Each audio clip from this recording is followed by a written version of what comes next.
سیرت پہ بات کرتے ہیں ان تمام رویوں پہ بات کرتے ہیں، ان تمام رشتوں پہ بات کرتے ہیں۔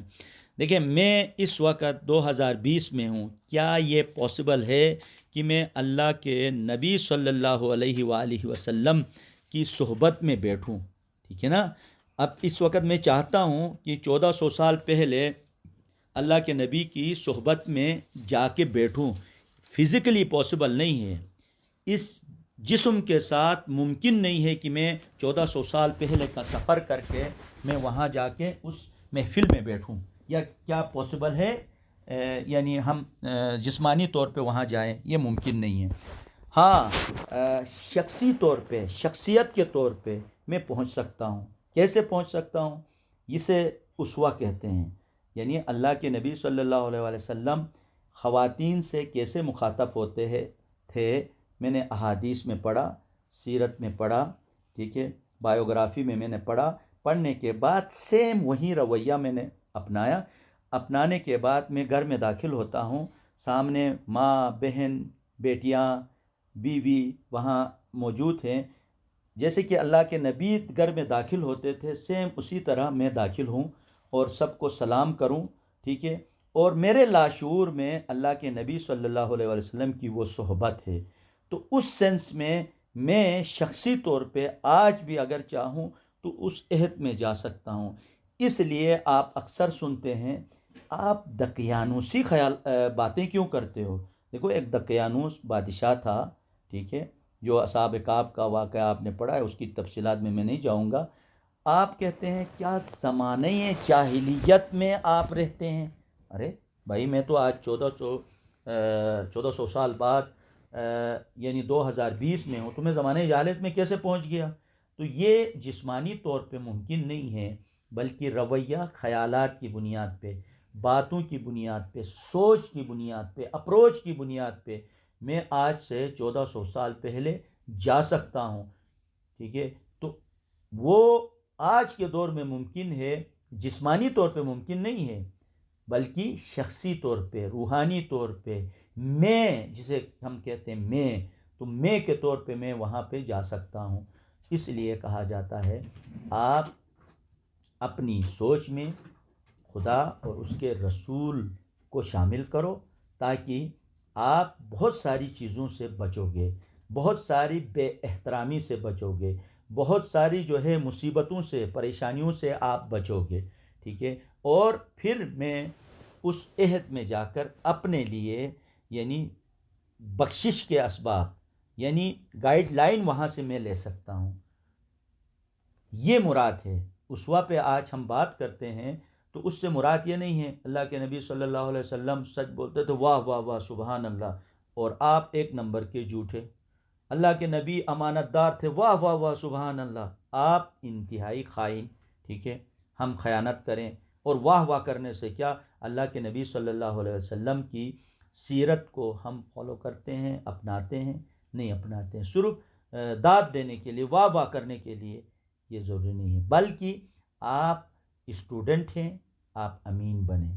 آپ کے لاشعور میں یہ ہو کہ میرا نبی امین تھا تو میں بھی امین بنوں گا، میرے نبی ماں باپ کا احترام کرتے تھے، میں بھی احترام کروں گا، میرے نبی ہمسایوں کا خیال رکھتے تھے، میں خیال رکھوں گا، میرے نبی رشتہ داروں کے حقوق ادا کرتے تھے، میں بھی ادا کروں گا، میرے نبی کمزوروں کا خیال رکھتے تھے، میں بھی خیال رکھتا ہوں۔ آپ کے لاشعور میں اللہ اور اس کے رسول صلی اللہ علیہ وسلم کی وہ بنیادی باتیں، وہ تربیت اگر آپ کے دل و دماغ میں ہو تو سمجھ لیجئے گا کہ آپ اللہ کے نبی صلی اللہ علیہ وسلم کی اسوہ پہ عمل کر رہے ہیں، سیرت پہ عمل کر رہے ہیں۔ آج بھی 2020 میں بھی اللہ کے نبی مجھ سے اور آپ سے خوش ہوں گے، کیونکہ یہی میری باتوں پر عمل کرنے والے ہیں۔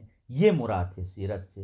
تو اب سیرت کے اندر جو پہلا پہلو ہے کہ جو شخصیت ہے وہ دنیا کے تمام انسانوں پہ رحمت للعالمین ہے۔ رحمت للعالمین سے مراد کیا ہے؟ دنیا، یہ جو ہم آپ جس میں رہ رہے ہیں، ایسے کئی ان گنت گلیکسیز ہیں، آج دیکھو نا، سائنٹسٹ یہ کہتے ہیں ہمیں نہیں معلوم کتنے گلیکسیز ہیں. گلیکسیز سے مراد کیا ہے؟ یہ جو سورج ہے، چاند ہے، تارے ہیں، یہ جو پورا نظام ہے، اس کو ایک گلیکسی کہتے ہیں. ایسے سائنٹسٹ کہتے ہیں ایسے ان گنت جس کو ہم حساب نہیں کر سکتے ایسے گلیکسیز ہیں. تو رحمت للعالمین یعنی عالمین کے لیے رحمت ہے، صرف اس دنیا کے لیے نہیں ہے. اور جتنی بھی مخلوقات ہیں، دیکھیے انسانوں کے علاوہ جو علماء بتاتے ہیں، مفسرین بتاتے ہیں، محدثین بتاتے ہیں کہ بہت ساری مخلوقات ہیں جن کے بارے میں نہیں جانتے ہیں. ٹھیک ہے، ہم اپنی محدود سوچ، ہماری سوچ محدود ہے، ہمارا دائرۂ اثر محدود ہے. اللہ کے نبی صلی اللہ علیہ وسلم اس محدود سے نامحدود ہیں. تو اس سینس میں خدا نے کیا کہا؟ میں جو ہے، جیسے کہ سورہ ہم پڑھتے ہیں نا، رب العالمین ہے، اور اپنے نبی کے لیے کیا فرمایا؟ رحمت للعالمین ہے. عالمین کا لفظ ہے، عالم کا لفظ نہیں ہے. تو اس لیے ہمارے دل و دماغ میں یہ بات بیٹھنی چاہیے، اللہ کے رسول صلی اللہ علیہ وسلم کی سیرت پہ چلیں گے تو یہ چند دن دنیا کی جو زندگی ہے، چاہیں تب بھی نہ چاہیں تب بھی اس دنیا سے ہمیں جانا ہے. جب جانا ہے تو یعنی نہیں معلوم کتنی لائف ہے، اس لائف کے لیے نمونۂ عمل اللہ کے نبی صلی اللہ علیہ وسلم کی ذات ہے. تو اس سینس میں آپ اپنے لاشعور میں یہ چیز بٹھائیں کہ ہم کوئی بھی کام کریں اس کا ریفرنس ہونا چاہیے، اس کا حوالہ ہونا چاہیے، اور حوالہ اسوہ کا. اور یہاں پہ یہ بھی بات آپ ذہن میں بٹھائیے، اسوہ کہتے ہی اسے جس پہ ہم عمل کر سکیں، اور جس پہ ہم عمل نہ کر سکیں اس کو اسوہ نہیں کہتے ہیں بلکہ اسطورہ کہتے ہیں. جیسے کہ آج کی زبان میں ہیرو یا ہیروئن کو، وہ جو کام کرتے ہیں آپ چاہیں تو بھی وہ کام نہیں کر سکتے ہیں. پہاڑ سے چھلانگ لگائیں، نیچے آ کے صحیح سلامت، وہاں سے اسپیڈ سے گاڑی آتی ہے، آپ جو ہے ہاتھ سے روکتے ہیں، یا کیا پاسبل ہے؟ لیکن ہیرو ہیروئن کے لیے پاسبل ہے. ٹھیک ہے، تو یہ جو ہے ہمارے لیے یہ اسطورے پیش کرتے ہیں. اسطوروں پہ عمل کریں گے تو ہمارے رشتے بھی تباہ ہوں گے، ہماری نجی لائف بھی تباہ ہوگی. مثلا کہیں پہ شادی ہو تو وہ اسطورے کیا کرتے ہیں؟ ہر وقت نیلے پیلے جگہوں پہ گھومتے رہتے ہیں. کیا یہ پاسبل ہے؟ پاسبل نہیں ہے، کیونکہ ہم ایک گھر کے اندر زندگی گزار رہے ہیں، انسانوں کے ساتھ زندگی گزار رہے ہیں، جانوروں اور درندوں کے جنگلوں میں زندگی ہم نہیں گزار سکتے ہیں. تو اس لیے اللہ کے نبی نے ہمیں اسوہ میں رہنے کی ہدایت کی ہے، اسطوروں میں رہنے کی ہدایت نہیں کی ہے. تو اس لیے ہمارا اسوہ یہ ہے کہ ہم اپنے ارد گرد پھیلے جو رشتے ہیں ان رشتوں کے ساتھ ہم یعنی اپنے رویے کو بہتر بنائیں. دیکھیں اس وقت جو سیرت کا جو اہم ترین پہلو ہے وہ کیا ہے کہ اللہ کے نبی صلی اللہ علیہ وسلم کی سیرت کا مطالعہ کرنا. سیرت کا مطالعہ، یہ جو تمام رشتے آپ نے ابھی جو آپ اپنے ارد گرد دیکھتے ہیں تو اس سے آپ کے ساتھ بھی وہ جڑے ہوئے ہیں. اب اس میں کیا ہوتا ہے؟ دیکھیں ان رشتوں کے ساتھ آپ کا ایک اثر ہوتا ہے، آپ کا ایک تعلق ہوتا ہے. میں مثال دے رہا ہوں، بالفرض آپ آج ہی، یہ پہلے بھی میں بتا چکا ہوں پھر ریپیٹ کر رہا ہوں، کہ آپ کے خاندان میں، رشتہ داروں میں، ٹھیک ہے، پڑوس میں کچھ لوگ انتہائی تکلیف دینے والے ہیں. ٹھیک ہے، آپ کا دل جو ہے چاہتا ہی نہیں ہے، ان سے بات کرنے کو بھی دل نہیں چاہتا ہے. ٹھیک ہے، ان کے گھر جانے کو بھی جی نہیں چاہتا ہے.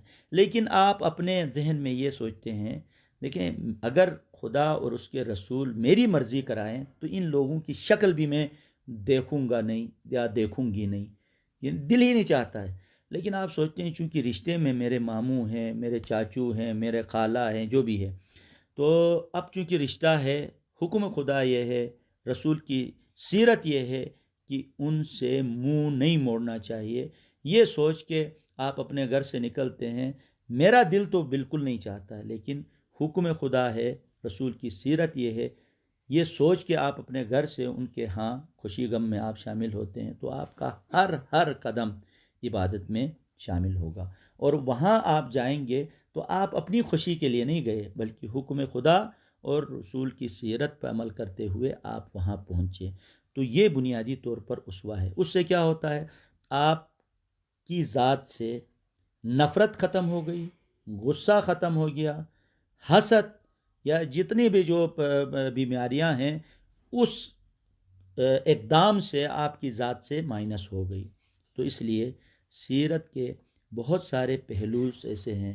مثلا اس میں آپ یہ دیکھیں جو لاسٹ ہے، کیونکہ میں چیزیں جو ہے ترتیب سے آپ کو پہلے بتا چکا ہوں، اور آپ کے کورس آؤٹ لائن میں بھی موجود ہیں، کتابوں میں بھی موجود ہیں، آپ پڑھ لیجئے گا.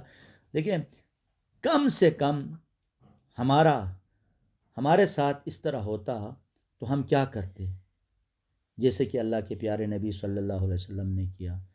جب آپ کو فتح مکہ میں وہ سب کردار جنہوں نے آپ کو تکلیف پہنچائی تھی، جنہوں نے پتھر برسائے تھے، جنہوں نے آپ کو قتل کرنے کے لیے تلواریں بے نیام کیے ہوئے تھے، انہوں نے آپ کے قریب ترین عزیز ترین لوگوں کو یعنی شہید کیا تھا، وہ جب کھڑے ہو گئے مجرمین کی شکل میں تو وہ یہ سمجھ رہے تھے ہماری کم سے کم سزا یہ ہے، ہمیں آج قتل کیا جائے گا.